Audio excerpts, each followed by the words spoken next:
अगर आप कोई भी स्टोरी करने जा रहे हैं तो पहले विक्टिम से उसकी परमिशन लें। ध्यान रखिए कि पहला सवाल ही ये ना हो कि आपको कैसा महसूस हो रहा है। ये कभी नहीं पहला सवाल आपका होना चाहिए ना। हमारी मैरिट पे सवाल उठ जाता है कि जी आरक्षण से आए हुए कर दिया होगा कुछ भी, अरे उसका तो कि उसके साथ चक्कर चल रहा था, अरे उसने तो छोटे कपड़े पहने थे, आपके साथ कैसे घटी ये घटना, आप क्या घूमने गई थी, आप क्या ये कर रही थी। ऐसा नहीं करना है। हम पे वो भरोसा कर सके कि मैंने जो बताया है ये उसी शब्द को लिखेंगे, कोई नमक मिर्ची तेल लगाकर प्रेजेंट नहीं करेंगे।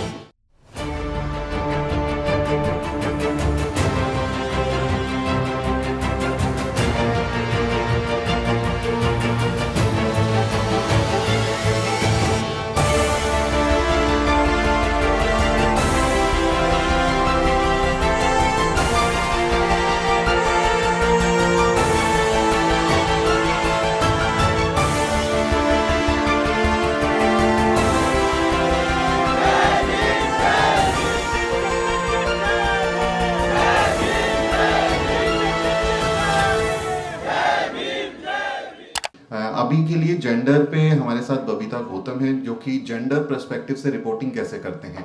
कल जो लोग हमारी इस टीम में शामिल थे, हमारे साथ थे, उन लोगों को मैंने रिपोर्टिंग स्किल सिखाए थे कि रिपोर्टिंग कैसे करते हैं। लेकिन एक महिला पत्रकार के अपने अलग नज़रिए होते हैं, उसका अपना अलग अनुभव होता है, और ख़ासकर जब एक महिला पत्रकार दलित बैकग्राउंड से आती है तो वो कास्ट और जेंडर दोनों ही तरीके से अपने आप को उससे टकराव महसूस करते हुए आगे बढ़ती है, अपने काम को आगे लेकर आती है। तो एक दलित महिला पत्रकार के नज़रिए से रिपोर्टिंग कितनी अहम हो जाती है और कैसे उसको आप बेहतर बना सकते हैं, उस पर बातचीत करने के लिए हमारे साथ बबीता गौतम हैं। बबीता गौतम जो हैं एक बहुजन अम्बेडकरवादी पत्रकारिता के क्षेत्र में अपनी खास अहमियत रखती हैं। कई बड़े मीडिया संस्थानों के साथ काम कर चुकी हैं। इन्हें मीडिया के क्षेत्र में करीब 7 साल का अनुभव है। अलग अलग मीडिया संस्थाओं के साथ काम कर चुकी हैं। ओपरा न्यूज़ के साथ में और नेशनल दस्तक के सामने, मूक नायक के साथ में, कई अड़े मीडिया संस्थानों के साथ उन्होंने काम किया है। और अभी फ़िलहाल वो द वॉइस मीडिया नाम से अपना खुद का एक स्वतंत्र मीडिया नेटवर्क स्थापित कर चुकी हैं और उसके लिए काम करती हैं। उसकी को फाउंडर हैं। बबीता हमेशा बहुजन मसलों पर मुखर रहती हैं और अपने अंदाज़े बयां, जिसको एंकरिंग आप कहते हैं, उसको लेकर वो काफ़ी चर्चित रहती हैं।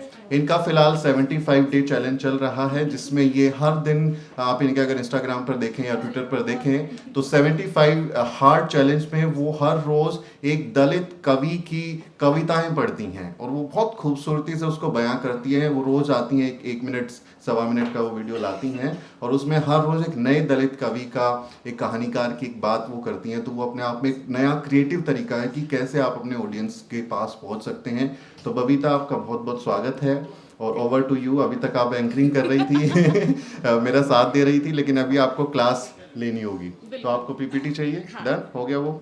Okay okay, give me a moment. Okay, जय भीम। चलिए, जोश है अभी भी। तो बहुत सारे स्किल्स आपने सीख ली हैं। सोनल ने जैसे बताया, एंकरिंग स्किल भी आपने सीख ली है। अब रिपोर्टिंग पर जाति और जेंडर, इन दोनों को भी ध्यान रखना है। तो उसके लिए प्रेजेंट है बबीता गौतम।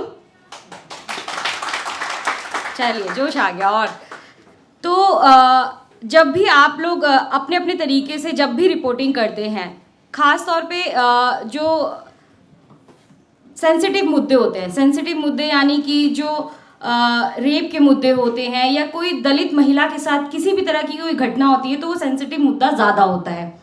तो उस पर आज बात करेंगे। पहली स्लाइड आप देख रहे होंगे, जाति और जेंडर आधारित हिंसा पर रिपोर्टिंग, खास तौर से दलित महिलाओं के संदर्भ में।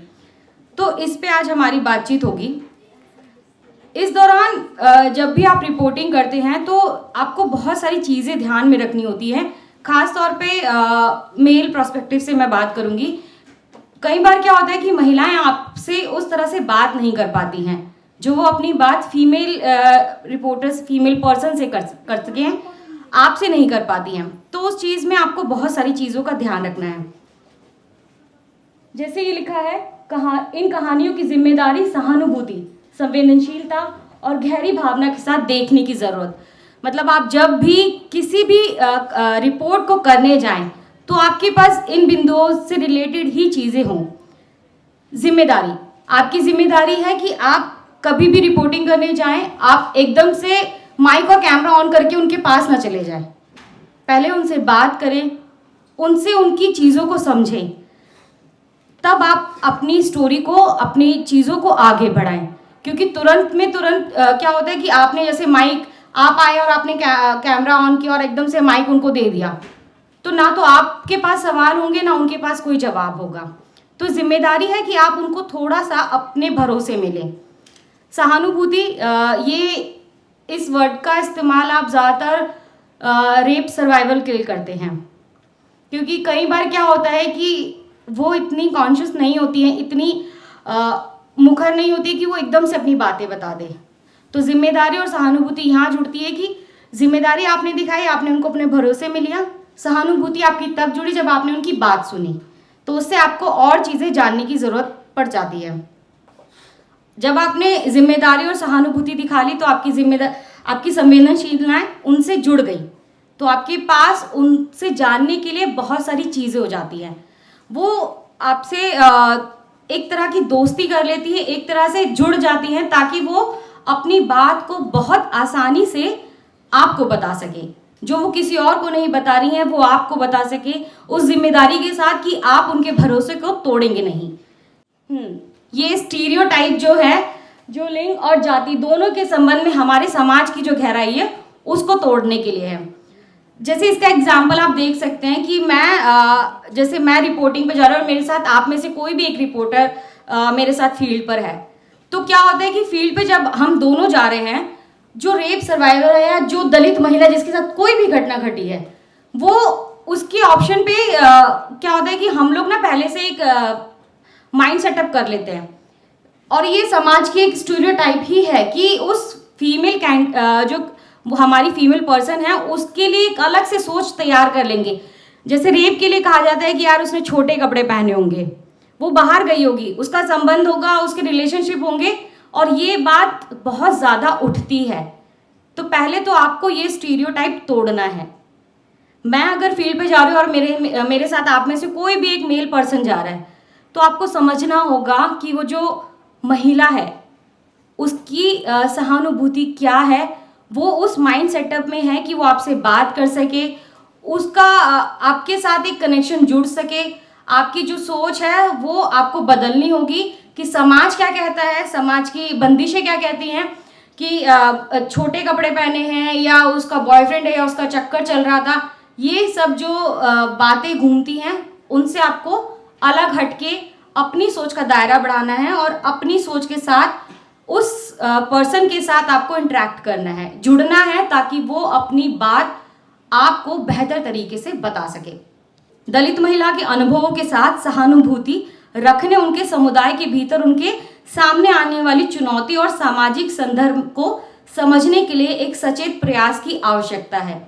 अब दलित महिलाओं के साथ नीलम बता देंगे कि कितना अच्छा होता है। हमारे साथ रोशनी बैठी हैं, अजरा भी चली गई हैं, शिल्पी हैं।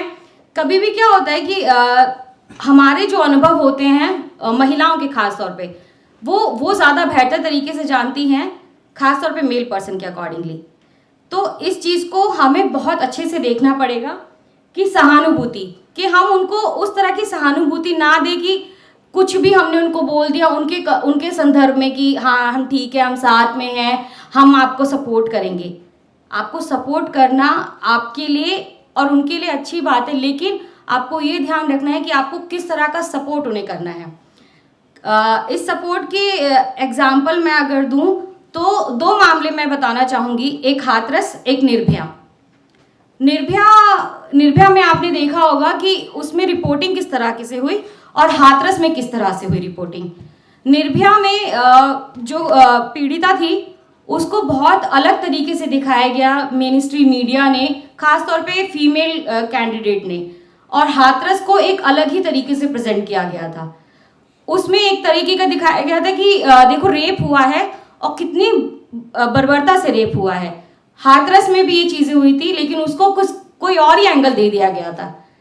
तो यहाँ पे इस तरह की सहानुभूति जो है उनसे हमें बचना है। हमें अपने पॉइंट ऑफ व्यू से हमें अपने समाज की महिलाओं के लिए उस तरह की संवेदनशीलता रखनी पड़ेगी ताकि वो हमसे, खास तौर पे आप सबसे, क्योंकि हम महिलाएं, हमें पता है कि हम कैसे काम कर सकते हैं, आपको वो संवेदनशीलता जगानी होगी कि आप उनके साथ इंटरेक्ट कर सके और उनसे बात कर सके। ये विक्टिम और सर्वाइवर लोगों के लिए अपने अनुभव साझा करने के लिए सुरक्षित स्थान, ये सेफ स्पेस। सेफ स्पेस किसे कहते हैं, आप में से कोई बता सकता है? सर ये तो इंग्लिश का हिंदी हो गया ना। ये सेफ स्पेस, किसी को भरोसे में लेकर उनसे बात करना। ये खास तौर पे मैं कहूँगी कि ये सेफ स्पेस बनाने के लिए आपको इतना दिल से जुड़ना पड़ेगा कि वो अपने आप को बता सके। ऐसा ना हो कि माइक लेके गए, बताइए आपके साथ क्या हुआ है, आपके साथ कैसे घटी ये घटना, आप क्या घूमने गई थी, आप क्या ये कर रही थी। ऐसा नहीं करना है। आप उनके पास जाइए, पहले उनसे बात कीजिए, उनके परिवार से बात कीजिए। जब वो आपसे जुड़ जाएं, जब वो आपको समझें, तब उनसे सवाल जवाब कीजिए। और ध्यान रखिए कि पहला सवाल ही ये ना हो कि आपको कैसा महसूस हो रहा है। ये कभी नहीं पहला सवाल आपका होना चाहिए। आपको उनका बैकग्राउंड जानना चाहिए। आप उनसे बात करें धीरे धीरे, एक दोस्ती, जिसे आप कह सकते हैं दोस्ती की तरह, उसको उनको भरोसे में लीजिए। सेफ स्पेस इसे कहते हैं कि ताकि वो अपनी बात को आपको बेहतर तरीके से समझा सके जो उनके साथ घटना घटी है। क्योंकि कई बार क्या होता है कि उस घटना को बार बार रिपीट करना, हम उनको और टॉर्चर करते हैं। तो इससे बेहतर है कि हम उनको उस तरह का स्पेस दें, कि सेफ स्पेस दें, जिससे वो हमसे बात कर सके और वो अपने उस सेफ स्पेस में रहें कि हम पे वो भरोसा कर सके कि मैंने जो बताया है ये उसी शब्द को लिखेंगी, कोई नमक मिर्ची तेल लगाकर प्रेजेंट नहीं करेंगी। जो बाकी मेन स्ट्रीम मीडिया करता है वो ये नहीं करेंगी, ये मेरी बात को वैसे ही प्रेजेंट करेंगी जैसे मैंने इन्हें बताया है।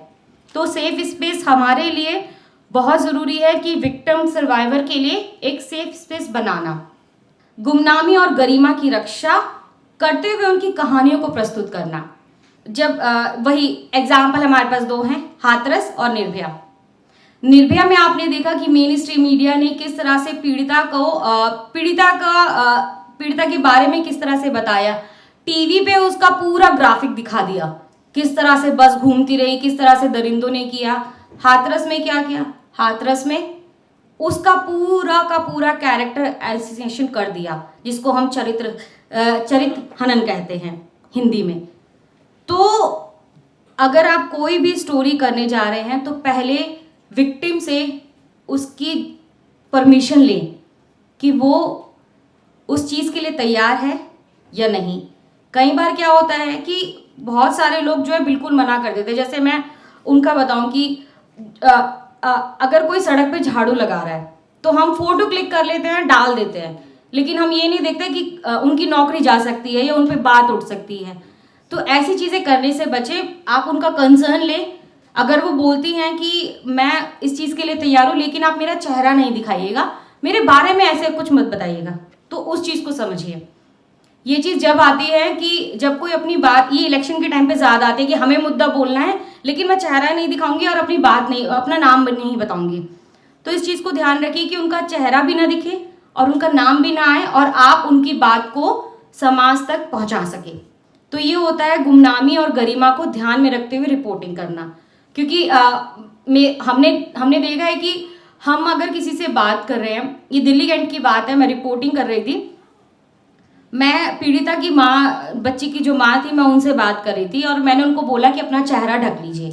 तो एक पीछे से एक रिपोर्टर, मेल पर्सन की बात बताऊंगी, तो वो एकदम भगता हुआ है, अरे मैडम चेहरा क्यों छुपा रही हैं, इनका तो पूरा सोशल मीडिया पे चेहरा वायरल है। तो मैंने कहा ये नहीं होना चाहिए। एक तो उन्होंने अपनी बच्ची को खोया है, उस बच्ची के साथ क्या घटना घटी ये सबको पता है, ऊपर से आप लोग उनकी माँ का चेहरा दिखा रहे हैं। इस चीज से बचिए। नाम नहीं आना चाहिए, क्योंकि जैसे हाथरस में क्या हुआ था कि निर्भया का किसी को नाम नहीं पता, उनका नाम रख दिया गया कि निर्भया मामला हुआ था, लेकिन हाथरस में ऐसा नहीं हुआ। हाथरस में आप सब जानते हैं कि उनके नाम को सोशल मीडिया पर किस तरह से प्रेजेंट किया गया। उनकी भी फोटो नहीं थी, एक रैंडम फोटो वायरल कर दी गई कि ये वो पीड़िता है। ऐसा करने से बचे। ये चीज़ बहुत ज़्यादा ज़रूरी है, क्योंकि फिर हमारे कहते हैं ना हमारी मेरिट पे सवाल उठ जाता है कि जी आरक्षण से आए हुए हैं, कर दिया होगा कुछ भी। तो इन चीज़ों से बचना चाहिए, क्योंकि ये बहुत सेंसिटिव टॉपिक होता है किसी के लिए भी। क्या करें क्या ना करें? विक्टिम सेंट्रिक रिपोर्टिंग इसको करें, विक्टिम ब्लेमिंग ना करें। ब्लेमिंग जैसे मैं आपको बता चुकी हूँ कि अरे उसका तो कि उसके साथ चक्कर चल रहा था, अरे उसने तो छोटे कपड़े पहने थे, वो तो ज़्यादा बोलती है, तो उसके साथ तो ऐसा हो ही सकता था। ये चीज़ें करने से बचें। और ये चीज़ क्या होता है, ये चीज़ कौन करता है? मेन मीडिया नहीं करता, समाज करता है। मेन मीडिया तो जाते हैं वहाँ पर, जो पीड़िता के आसपास के लोग रहते हैं वो इस मामले को ज़्यादा बोलते हैं, और मेन स्ट्रीम मीडिया इसको जल्दी से कैच कर लेता है और उसको हवा बना देता है। इन सब चीज़ों से हमें बचना है। अगर हमें एक बेहतर रिपोर्टिंग जेंडर आधारित करनी है तो हम अगर जा रहे हैं सर्वाइवर के घर, तो हमें सिर्फ घर तक जाना है। अगर आपको उनके आस पड़ोस की बाइट चाहिए, उनके आस पड़ोस के लोगों से बात करनी है, तो प्लीज़ इस चीज़ का ध्यान रखें कि जो विक्टिम ब्लेमिंग वाला केस है उन सब से बचते रहें, क्योंकि वो आपकी रिपोर्टिंग पर सवाल खड़ा करता है, उनके बोलने पर सवाल खड़ा नहीं करता है। ये चीज़ का ध्यान रखें। क्या करें क्या ना करें? कई बार क्या होता है कि जब भी कोई आप रिपोर्ट लिखते हैं या वीडियो में शूट करते हैं, तो जो इस तरह की फोटोज हैं वो लगाने से बचें। इस तरह की फोटोज को आप यूज कर सकते हैं, क्योंकि क्या होता है कि जब भी आप इस तरह की फोटो या वीडियो यूज करते हैं, खास तौर पर रेप सर्वाइवर के लिए, तो वो मेंटली टॉर्चर से बार बार जूझती हैं, क्योंकि हम इस तरह की फोटो निकाल के उनको वही चीजें रिमाइंड करवाते हैं, क्योंकि वो हर खबर में यही फोटो देख रही हैं। उनके साथ जो बीती वो तो आपने लिख दी, लेकिन अब उनके ऊपर क्या बीत रही है ये आपको नहीं पता। तो मैं तो यही सजेस्ट करूंगी कि जब भी आप कोई रिपोर्ट करते हैं ऐसी, तो या तो किसी प्रोटेस्ट का ऐसा वीडियो लगाएं जिसमें लिखा हो स्टॉप रेप स्टॉप, या फिर ऐसा दलित वुमेन लाइव्स मैटर। इस तरह की फोटो लगाने से मैं तो सीरियसली कहूंगी कि आपको बचना चाहिए, क्योंकि आपको नहीं पता कि वो किस मानसिक व्यथा से गुजर रही हैं। तो ये चीज़ें आपको ध्यान में रखनी चाहिए जब भी आप रिपोर्टिंग करें जाति और जेंडर आधारित। बलात्कार और यौन उत्पीड़न जैसे संवेदनशील विषयों पर रिपोर्टिंग में सनसनीखेजता से बचना और बुनियादी सिद्धांत, मतलब आप जानते हैं कि सनसनीखेज खबरें कौन सी होती हैं। रेप में सनसनीखेज खबरें नहीं होती, लेकिन आज की जो मेन स्ट्रीम मनु मीडिया है उसने उनको भी सनसनीखेज बना दिया, और वही चीज़ें हम लोग भी ग्रैब कर लेते हैं, क्योंकि हमें पता है कि हमें क्लिक बिट चाहिए, हमें व्यूअरशिप चाहिए। तो इन चीज़ों से बचना चाहिए। अब आप मेरे को बता सकते हैं कि सनसनीखेजता से आप कैसे बच सकते हैं? किसी के पास जवाब नहीं है? नहीं, ऐसा नहीं है। तो सर बताइए ना। हम खुद बनाते हैं, हम उसके लिए खुद जी बता रहे हैं कि जो संवेदनशील मुद्दा है, उस तरीके से प्रेजेंट नहीं करना है, जो सेंसिटिव मुद्दा है उसको हम सनसनीखेज क्यों बनाया जाए? उससे वही आपने कहा ना कि ठीक है टीआरपी बढ़ जाएगा, व्यूअर बढ़ जाएंगे, लेकिन इतना गंभीर मुद्दे को हम सनसनीखेज क्यों बनाए? इसके लिए खुद जिम्मेदार है बनाने वाला व्यक्ति। कोई क्रिएटर जवाब देना चाहेगा? यस, ज्ञानेंद्र बताइए। केवल तथ्यों पर रहा है, इसके साथ उसमें अपनी कल्पना या और चीजें ना। ये बिल्कुल सही बात है, और सर जिम्मेदारी ये हम सबकी है, ये आपने सही कहा, लेकिन वो उनकी बात ज़्यादा मैं उसको प्रेफर करूंगी कि तथ्यों पर रहे। ये क्लिक बिट वाली चीज़ें हम लोगों के साथ ज़्यादा है, क्योंकि हम यूट्यूबर्स हैं, हमें चाहिए कि हमारी खबर सबसे पहले दिखे, सबसे पहले ज़्यादा वायरल हो। तो ये हम लोगों की ज़रूरत बन चुका है, क्योंकि हमें कंपटीशन करना है। लेकिन इन चीज़ों से बहुत बचना चाहिए कि कई बार क्या होता है कि आप रिपोर्ट करने गए, आपको नहीं मिली कोई भी खबर, क्योंकि रेप विक्टिम से अब आप जल्दी से नहीं मिल सकते, तो आप क्या करें? आप उनको समझें, जो उन्होंने उनके अगर आपके पास पुराने वीडियोस तो उसको पढ़ें, उसको देखें, उसके अकॉर्डिंगली कुछ अगर आपको निकलता है तो ही आप उस पर आगे रिपोर्ट लिखिए। अदरवाइज मैं तो कहूँगी कि आप उसको वहीं रुकिए, 1-2 दिन का टाइम आप लीजिए, 1-2 दिन का टाइम आप उनको दीजिए, क्योंकि एकदम से कुछ भी चीज़ याद करना उनके लिए भी पॉसिबल नहीं है। तो सनसनीखेजता चीज़ें बिल्कुल बचिए इन चीज़ों से। जिम्मेदारी रिपोर्टिंग, ग्राफिक वितरण या सनसनीखेज भाषा का सहारा लिए बिना मुद्दे की गंभीरता पर जोर दीजिए। ग्राफिक रिपोर्टिंग, जैसे मैंने बताया कि निर्भया के केस में कैसा हुआ था कि बस घूमी जा रही है, बस को दिखाया जा रहा है इस तरह की, लेकिन हाथरस वाले केस में हम सबको पता है। और सनसनीखेज भाषा कि देखिए रात के अंधेरे में वो गई थी इसी खेत से, इन चीजों से बचिए, क्योंकि रात के अंधेरों में खेत में कोई नहीं जा रहा है अभी, लेकिन उसको Manu media, main stream media ने सब कुछ बना रखा है। ये हाथरस के मामले में हमने देखा था। जिम्मेदारी और सहानुभूति रिपोर्टिंग के माध्यम से दलित समुदाय के पत्रकार लैंगिक समानता और सामाजिक न्याय के शक्तिशाली समर्थक बन सकते हैं, यथास्थिति को चुनौती दे सकते हैं और हमारे समाज के भीतर सकारात्मक परिवर्तन को प्रेरित कर सकते हैं। कैसे करेंगे सर, आप बताएंगे? कोई पढ़िए और मेरे को बताइए कि इसका आंसर क्या होना चाहिए आपके according. Any creator please. Ma'am सवाल एक बार क्लियर कर सकते हैं? ये लिखा ना, आप अपने शब्दों में थोड़ी बताएं ताकि हम इजीली समझ पाए। मतलब आप उनका एक सपोर्ट ग्रुप बन सकते हैं उनको न्याय दिलाने में अपनी रिपोर्टिंग के जरिए, बट वो रिपोर्टिंग एक जिम्मेदारी वाली रिपोर्टिंग होनी चाहिए और उनके साथ में सहानुभूति होनी चाहिए, यानी आप उस दर्द को समझें कि वो किस चीज। तो उसके लिए आप क्या करें? किस तरह से रिपोर्टिंग करें? कुछ खबरें होती हैं जो फ्लैश हो जाती हैं, जहां पत्रकार की भीड़ ज़्यादा होती वो दिखा देते हैं। मेरे आजमगढ़ कतरौलिया मेरी विधानसभा है, वहाँ की खबर है। एक 14 से 16 साल की लड़की और उसके साथ गैंगरेप हुआ, और वो घर की कोई रंजिश थी या फिर घर वाले बता रहे थे कि लड़का उसे लाइक करता था, वो उसे भाव नहीं देती थी, मतलब इसकी वजह से गैंगरेप उसके साथ हुआ और उसके घर से महज 500 मीटर की दूरी पे। और घर वाले बहुत परेशान हुए, कोई भी मीडिया कवरेज करने नहीं आई। अभी कोई नेता आ जाता है तो जैसे लगता है कि हर घर में क्या मतलब हर कोई मीडिया वाला बन गया है, लेकिन जब ऐसी घटनाएं होती तो कोई कवर करने नहीं जाता है। मैंने जब उस घटना को मैं कवर करने गई तो पहले तो मुझे एक पत्रकार के रूप में कम, लेकिन एक बेटी के रूप में उसके लड़की के जो घर वाले थे, जो पीड़िता थी, क्या वो मृतक थी, उसकी डेथ हो गई थी।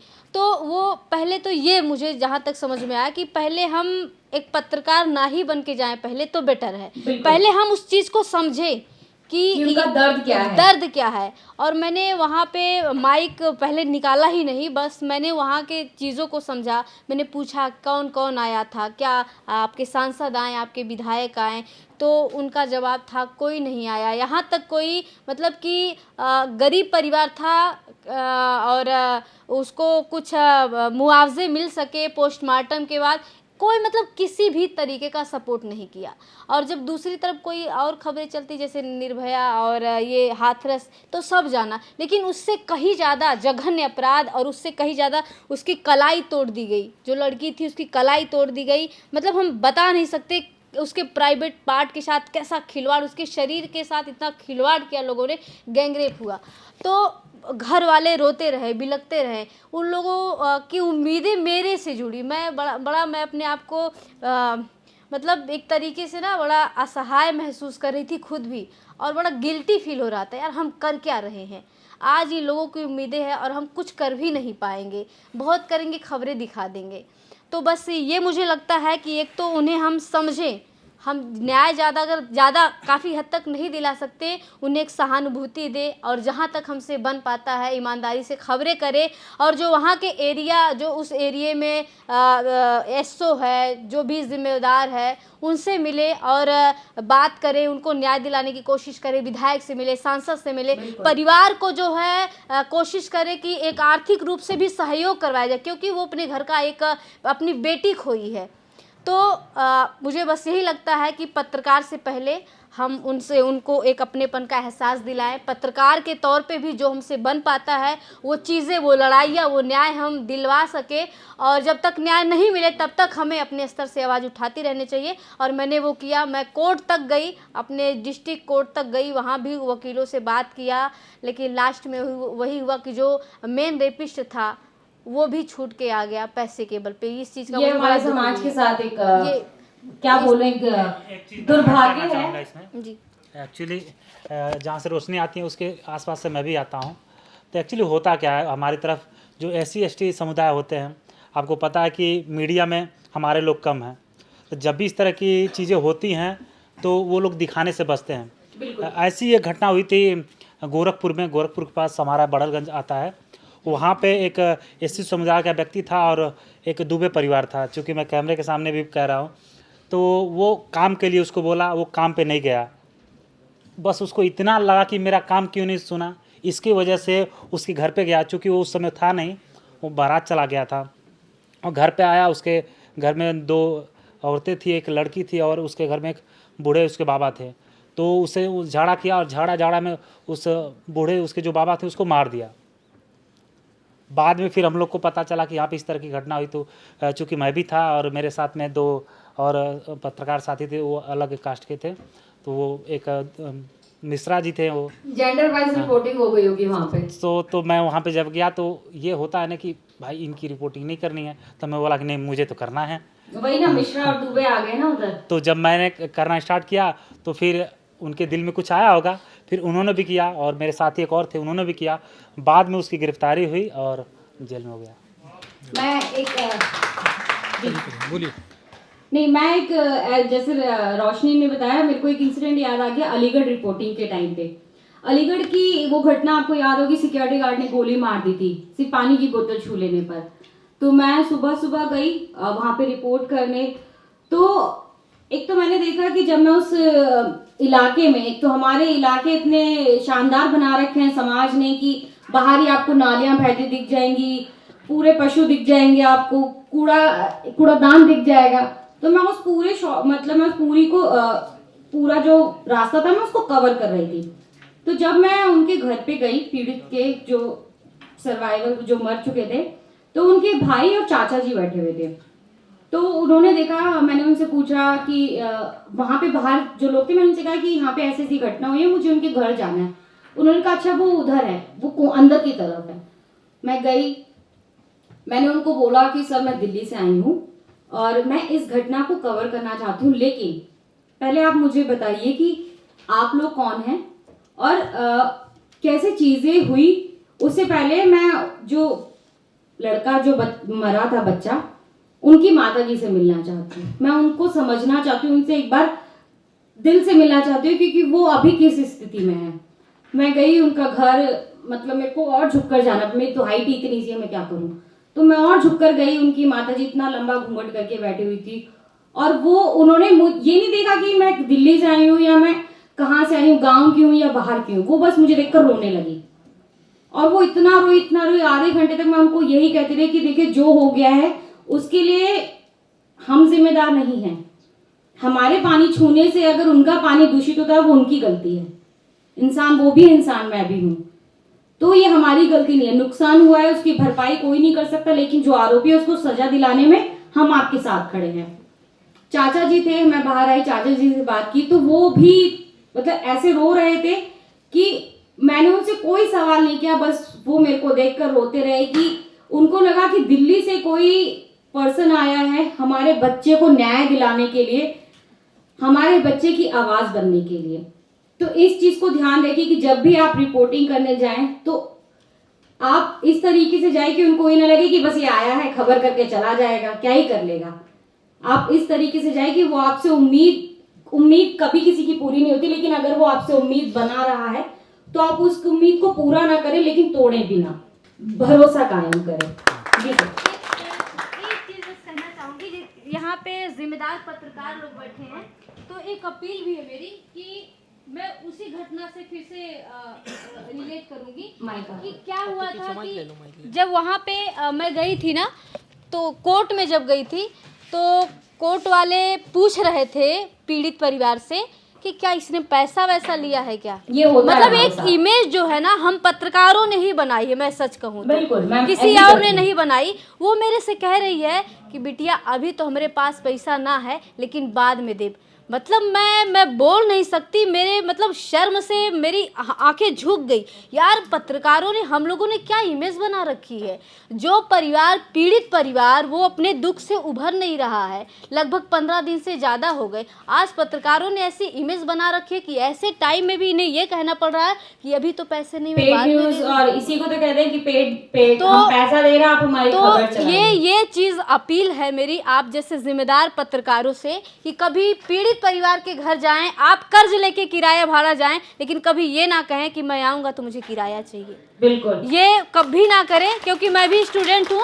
और एक चीज़ और जिक्र करना चाहूँगी, यहाँ पे रजिस्ट्रेशन का भी भैया ने मुझसे पैसे नहीं लिए, बोले रोशनी 1 रुपया डोनेट कर दो और आ जाना है। इसके लिए मैं थैंक यू कहना चाहूँ, क्योंकि मैं भी स्टूडेंट हूँ। अभी हम महिलाएं, हमें कंसेशन मिलना चाहिए। आपसे मांगेंगे हम।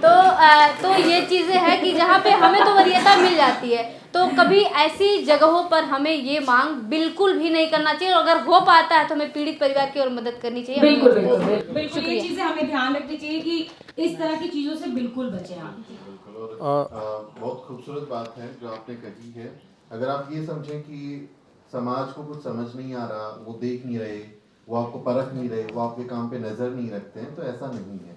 हमारा समाज बहुत शानदार लोगों का समाज है और वो आपको देखते हैं, वो आपको परखते हैं। बबीता जी, आप जेंडर रिपोर्टिंग पे बात कर रही हैं और महिलाओं के बारे में आपने पूछा, तो हम लोग इसलिए खामोश थे क्योंकि आप बात कर रही हैं तो हम सुनना चाहते थे कि कैसे, क्योंकि मैं जम्मू से हूं, तो 3 किस्से जो मैंने कवर किए हैं, 3 स्टोरियों को मैं शॉर्ट में आपको बताऊंगा। एक रसाना मामला था, बहुत फेमस हुआ, बहुत खबर चली उस पर, और ये बताया गया था कि वो ट्राइबल कम्युनिटी से थी, लड़की बच्ची थी, नाबालिग थी। तो 2 पक्षों में समाज बंट गया। स्वर्ण जाति एक साइड पर हो गई, जैसे कहें कि हिंदू एक साइड पे हो गए। तो वो मुस्लिम थी, तो ये कहा गया कि मुस्लिमों का ये काम है, उन्होंने खुद कर दिया होगा, उसे रेप किया, उसे मार दिया गया। तो ऐसा हुआ। तो बाद में जब उन लोगों को अरेस्ट किया गया, स्वर्ण जाति के थे, उन्हें सज़ा भी हुई बाद में। एक ऐसा मामला था जब ये बढ़ जाते हैं। उसके बाद में दलितों के 2 मुद्दे हैं। एक नाबालिग लड़की थी, 13 साल की उम्र थी, तो उसे एक स्वर्ण जाति का आर्मी में एक व्यक्ति था, वो उसके साथ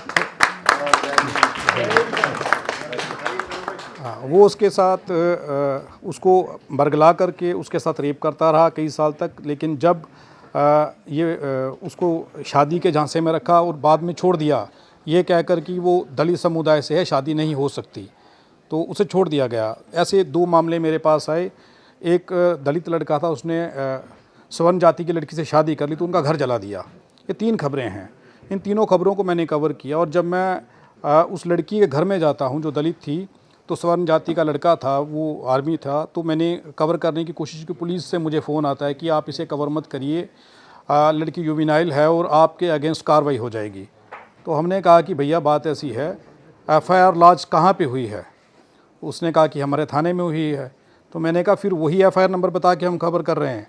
तो उसने कहा जी हाँ कर रहे हैं। तो मैं कहा फिर आप किस बात की कार्रवाई? तो उसने कहा कि भाई आप लोकेशन नहीं। तो मैं कहा लोकेशन हमने नहीं बताई। फिर मैं लड़की के घर में जाता हूँ, उसका बाप 3 दिन थाने के बाहर में बैठा रहता है, थानेदार उसको मिलता नहीं है। तो बाद में मैं थानेदार को फ़ोन करता हूँ, थानेदार उसके बाप से मिलता है और ये कह देता है कि मेरे लिए कि ये उनको प्रेशर बना रहे हैं कि आप कार्रवाई करें। तो वो डर जाते हैं, वो पुलिस पे भरोसा जता देते हैं।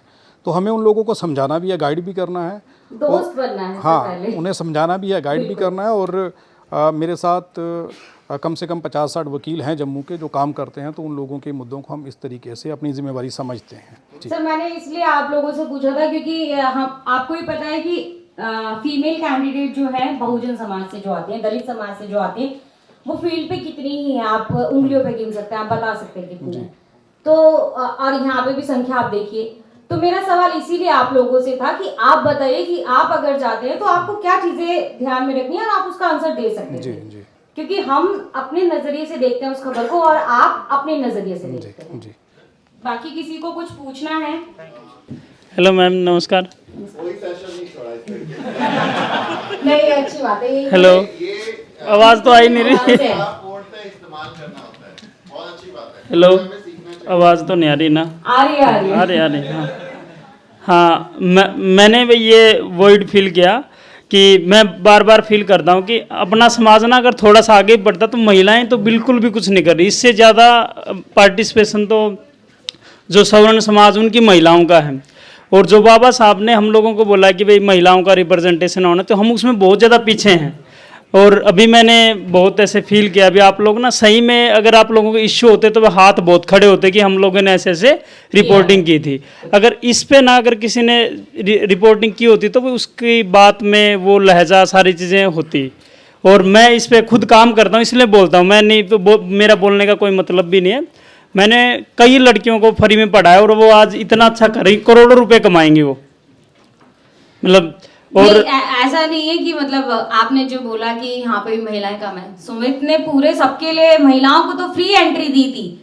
आपको भी लाना चाहिए था, आपकी भी 3 सिस्टर थी, 2 को ही ले आते सर, नहीं, तो हमारे पे महिला रिप्रेजेंटेशन और बढ़ जाता। यहीं पे शुरुआत अपने घर से होती है, पहले हमें करनी है, तब हम औरों को बोल सकते हैं। बहुत बहुत शुक्रिया बबीता, ये बहुत सेंसिटिव मसला है। और बाबा साहेब डॉक्टर अम्बेडकर कहते हैं कि मैं किसी समाज को इस बात से आंकता हूँ उसकी तरक्की को कि वहाँ महिलाओं ने कितनी तरक्की की है। और हमारे जो तमाम बहुजन विचारधारा के नायक नायिकाएं हैं वो सब जेंडर जस्टिस के सवाल पर हमेशा महिलाओं के साथ खड़े हुए हैं। तो हम भी अपनी महिलाओं को और ज़्यादा मौके दें, ये हमारी जिम्मेदारी है। हमने बहुत कोशिश की कि हमारी जो महिला साथी हैं वो आएँ, लेकिन बहुत कम संख्या उनकी है और हमने उनको एंट्री भी फ्री किया हुआ था। कुछ 10-15 महिलाओं का पार्टिसिपेशन रहा है इस इवेंट में कल, और आज भी काफ़ी महिलाएं हैं, मतलब जितनी संख्या होनी चाहिए आधी आबादी की उतनी नहीं है। लेकिन अब मेरी भी मजबूरी है कि अगर मैं उनको नहीं जानता तो मैं कहाँ से उनको लेके आऊँ। तो वो आप लोगों से गुजारिश है कि आप जहाँ अपने इलाके में जाएं, अगर आपके यहाँ पर महिला रिपोर्टर हैं, जर्नलिस्ट हैं अपने समाज की, तो उनको लाइए। हम उनको बिल्कुल अकोमोडेट करेंगे यहाँ पर और उनका बहुत स्वागत है और हम मिलके इस लर्निंग सेशन को आगे बढ़ाएंगे। साथियों, अगर आपको द न्यूज़ वीक का काम पसंद है और आप चाहते हैं कि हम यूं ही अम्बेडकरवादी पत्रकारिता करते रहें तो हमारी आर्थिक मदद जरूर करें। आप अपनी स्क्रीन पर दिखाई दे रहे इस QR कोड को स्कैन करें और न्यूज़ वीक फाउंडेशन के खाते में अपनी दान की राशि भेजें। QR कोड के अलावा आप UPI के जरिए भी मदद कर सकते हैं। आप हमारी UPI ID newsweek@yes bank पर भी मदद भेज सकते हैं। इसके अलावा आप हमारे अकाउंट में भी मदद भेज सकते हैं। खाते का नाम है Newsweek foundation, account number है 02358800000640। IFSC कोड है YesB000235। बैंक का नाम यस बैंक है और ब्रांच है नेहरू पैलेस दिल्ली। आप डोनेशन के एवज में इनकम टैक्स में भी छूट पा सकते हैं। डोनेशन की रसीद पाने के लिए ट्रांजैक्शन का स्क्रीनशॉट हमें भेजें। टाइप करें डोनेशन स्पेस आपका नाम और हमें 8595794224 पर व्हाट्सएप करें।